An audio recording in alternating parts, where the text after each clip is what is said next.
आज आपण मराठवाडा किचनमध्ये बनवणार आहोत झटपट चविष्ट आणि खूपच पौष्टिक अशी ढोबळी मिरचीची रस्सा भाजी।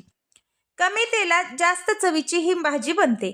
स्वाद आणि आरोग्यासाठी जर म्हणाल ना तर खूप फायदेशीर आहे ही मिरची म्हणजे तुम्ही कधी भाजी पोळी भाकरी कशासोबत ही खाल्लेली आहे का? कारण ही आजची भाजी आपण रस्सा भाजी बनवत आहोत।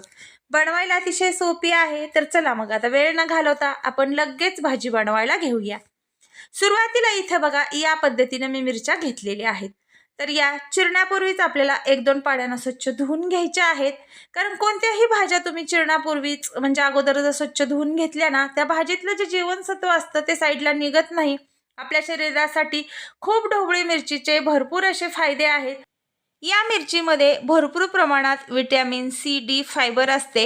या मिरचीचं सेवन केल्याने आपल्या रक्तातल्या म्हणजे ज्या पांढऱ्या पेशी असतात ना त्या सुद्धा भरपूर प्रमाणात अशा वाढतात। इथे बघा या पद्धतीने आता आपण शिमला मिरची चिरून घेतलेली आहे। आता ही शिमला मिरची आपण रस्सा भाजी बनवत आहोत त्यासाठी आपल्याला एक वाटण बनवून घ्यायचं आहे। या वाटणामध्ये इथे बघा मी तीळ घेतलेले आहेत 2 चमचे। इथं सालीसहितच मी अद्रक घेतलेला आहे स्वच्छ धुवून। 10-12 खोबऱ्याचे काप घेतलेले आहेत। देठासहितच इथं मी काड्यासहित कोथिंबीर घेतलेली आहे। शेंगदाण्याचे इथं आपण फुटी घेतलेले आहेत। थोडेसे म्हणजे आपण लसणाच्या पाकळ्या घेतलेल्या आहेत। आता हे सगळं साहित्य आपल्याला मिक्सरच्या एका छोट्या जारमध्ये टाकून व्यवस्थित असं बारीक करून घ्यायचं आहे। आता हे बारीक करत असताना आपल्याला यामध्ये पाणी टाकून घ्यायचं आहे। कारण या जी आपण ग्रेव्ही बनवून घेणार आहोत, आपण रस्सा भाजी बनवत आहोत। इथे बघा पाणी टाकल्यामुळे आपल्याला हवं तसं हे वाटण म्हणजे बारीक झालेलं आहे। पाणी टाकल्यामुळे आपल्याला व्यवस्थित असं हे सगळं वाटण बारीक होतं।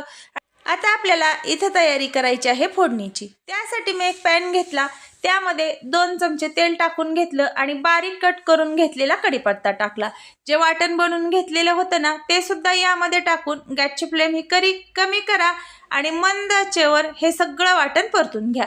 तुम्ही कोणत्याही भाजीची वाटण जर परतत असाल ना तर ती आपल्याला अगदी मंद आचेवर परतून घ्यायची। कारण कोणताही पदार्थ बनवत असताना त्याची पूर्वतयारी जर व्यवस्थित केली ना तर तो पदार्थ छान लागतो आणि चव सुद्धा त्या पदार्थाची वाढते। आता सगळं व्यवस्थित असं आपलं हे परतून झाल्यानंतर आपल्याला यामध्ये टाकून घ्यायचे आहेत मसाले। तर मसाले हे आपल्याला बेसिकच यामध्ये टाकून घ्यायचे आहेत। चवीनुसार मीठ थोडंसं टाकायचं आहे।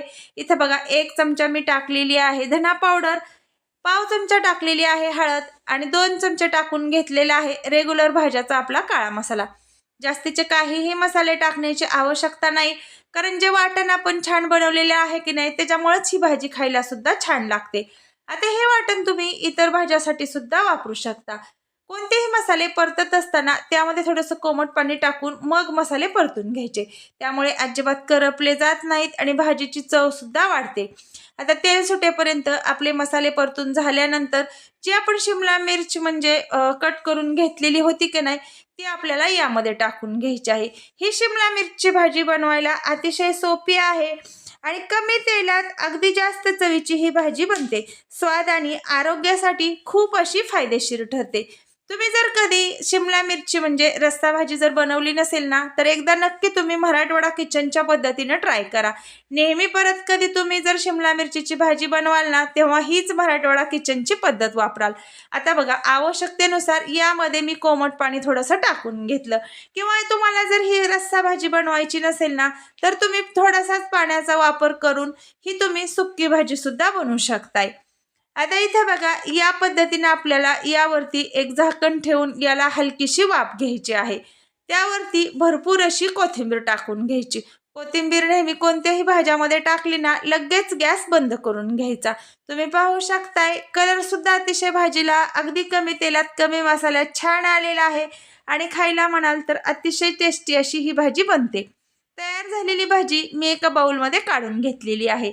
आता आणखीन छान या भाजीची चव वाढवण्यासाठी इथे मी बारीक अशी शेव यावरती टाकलेली आहे। त्यामुळे नक्कीच ही भाजी खाण्यासाठी टेस्टी बनणार आहे।